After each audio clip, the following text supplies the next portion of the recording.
I'm Tim Harder, a former tech CEO with a background in science, driven to solve complex problems.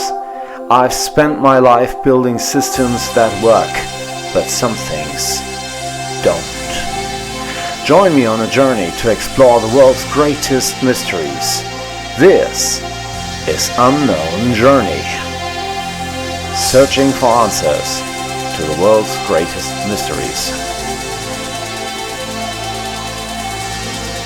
This is UnknownJourney with Tim Harder, searching for answers to the world's greatest mysteries.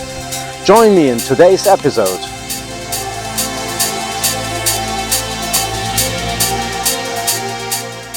When we are children, the world feels enormous. Every old house hides a secret. Every strange light in the sky could be something extraordinary. Every book is a doorway, and every journey an adventure. Then we grow up. We build careers, we chase goals. We buy things we think we are supposed to want. And somewhere along the way, many of us stop looking. We tell ourselves that magic belongs to childhood, that mystery belongs to the past, that wonder is something we eventually outgrow. But what if that's not true? And what if the magic was never lost? What if it was simply waiting for us to find it again? This is the story of how I found mine.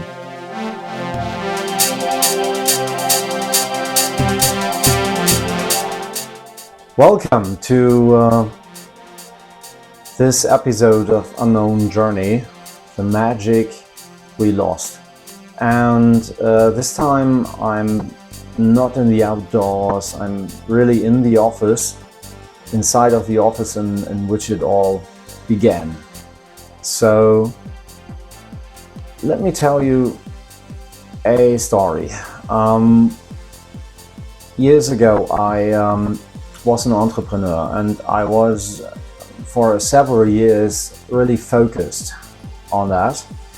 And I continually managed crises, expanded the company, reinvented business models and stuff. And when I had made a good deal, I would celebrate it with a fat lady, so that a cigar. So I'm still doing this today, but not to celebrate a big deal, but more to celebrate life. Years back, I had lost my magic, and I didn't find it again. I just thought that being focused on being a CEO, taking care of the family, it all would, was enough to consume all of my time and energy. And I was quite happy for a while, until I noticed that I had lost the magic. I think a lot of people come to that point at some specific period in time. You will meet at a point in your life in which you say, okay, I cannot go on like that. For me, it was the day in which I stood in a hospital awaiting a serious surgery for a person I love, and I was standing in the hallway and staring at my wrist, and I was looking down at my Grail watch, which I had collected a year ago. Was an Omega. I still love Omegas, get me right, nice watches. But I bought watches for the sake of the pricing and not because I liked them. For instance, today, I still am collecting watches, but it's not about the pricing, it's not about the price tag or the status. It's about the beauty of the watch. And you know, on this specific day, I stood in the hallway and the person I loved was awaiting a serious surgery, and it was about life or death. It was a matter of life and death. I had doctors talking to me, telling me of the possibility that this person might die, and I was really in a downward spiral mentally. So I looked at my wrist and the omega became scrap metal. It was just metal. It didn't mean anything to me at this point. And get me right, I love luxury and I love these things still. But in this moment I noticed that there was something in my life I desperately needed. Because in that specific moment I needed a bit of magic. I needed something to happen coming down from the heavens above to help us in that desperate situation. At the same time, I realized that I couldn't go on like that. There was simply no way to continue like that. And I was like, okay, Tim, you need to change everything. So, to cut a long story short, in this case with the hospital, we were lucky.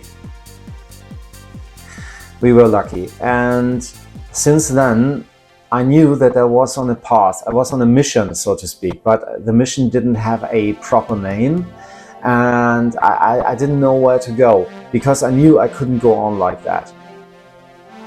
What I did was that I frankly shut down the company, so I'm not a CEO anymore. We had customers, for instance, in the defense industry. Things flying, things driving, things swimming, had to communicate, and I had to build up teams which really had to work well together in a crisis situation. And I had also lots of business partners, customers, and it was all about the next big deal, the next big thing. And I noticed that I was missing something, because when I stood in hospital and my omega became scrap metal, every project I have done, every work, you know, it was all business, and I was like, yeah, that's nice, it's fun also, but it was meaningless. And I thought everybody needs something in his or her life with a meaning other than just cash, other than just status. It was a lot about status, and I thought, okay, we need something different. We need the magic we have lost. And I had lost the magic of my childhood. But on that specific day, when I decided to change everything, to draw the consequences, I was like, okay, Tim, you shut down the company, you're not a CEO anymore. What are you gonna do next? What I did was that I went on vacation. And I was like, okay, you don't know where to go, but you go on that specific vacation. It was nothing spectacular. In that case, it was the Baltic Sea, because it was nearby. It was a short-term vacation, and I was like, okay, something is gonna happen. I knew that. I didn't know why. On the second half of the vacation, we went to a bookstore. And if you know me well, you will know that I'm a person who is gravitating towards books. So when I see a bookshelf, I will gravitate towards it, and I have my genres which I like, so I gravitate to that. I go there, and on this specific day I was like, okay, nothing here is of interest, because it wasn't quite right. I went to my favorite genre, and I looked at the books and took a look inside, and I was like, Tim, no, this is not of interest today. So something doesn't add up. And then I took a look around, and I saw a shelf with magazines near the entrance. It was right over there. And I was like, okay, I need to go to the entrance. And yeah, Let me grab a cup of coffee because this might take longer than expected. On